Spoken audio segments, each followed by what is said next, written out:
On est Jérôme et Noémie, propriétaires du Bistrot d'Érable, qui est une cabane à sucre à Sainte-Lucie-de-Beauregard, dans le magnifique parc des Appalaches.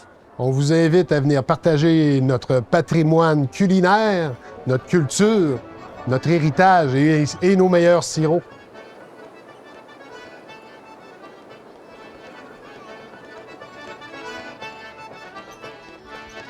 La tradition de la cabane à sucre, c'est oui le repas, c'est le sirop, mais c'est aussi la musique traditionnelle, c'est le fait d'être en famille, c'est l'ambiance festive. Tout le monde est content là, en venant ici. Ça se sent dans l'énergie, il y a comme une espèce d'effervescence, c'est le printemps, les gens ressortent dehors.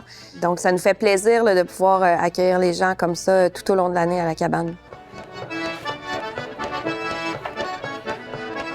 Avec l'espace culinaire, on a décidé d'aller de l'avant avec l'explication un peu plus détaillée de ce patrimoine-là. De la modernité à la façon de faire d'autrefois, au menu de cabane à sucre et puis aux producteurs locaux. Donc, c'est un mélange un peu de tout ça qu'on propose. Quand le visiteur vient ici, il se sent un peu comme s'il arrivait en famille. Il arrive, le feu est allumé dehors, il s'installe sur une grande tablée et puis, bien évidemment, il y a le repas des sucres.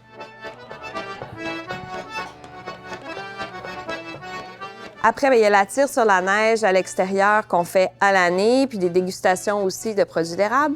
On peut aller se promener en forêt dans l'érablière aussi, 4 saisons. On est une cabane à sucre qui a une dimension de développement durable. Le bâtiment, on l'a construit avec le bois qui pousse juste ici, qu'on a scié nous-mêmes. On chauffe au bois avec les résidus de ce qu'on trouve en forêt. Au lieu d'acheter toujours des choses neuves, on essaie d'aller dans l'usager. On est certifié biologique aussi. On essaie de réutiliser tous nos déchets puis d'être le plus écologique possible. La tradition de la cabane à sucre à Sainte-Lucie, c'est vraiment quelque chose qui est cimenté dans le village. Il y a beaucoup d'acériculteurs. C'est une des principales économies qu'on souhaite faire. C'est vraiment d'être des porteurs de savoir-faire au niveau de la tradition de la cabane à sucre, tant au niveau du sirop d'érable que du repas de cabane, parce que c'est quelque chose de tellement unique puis de merveilleux qu'on peut transmettre aux gens. Puis c'est vraiment un beau flambeau qu'on porte, puis on est fiers de le porter.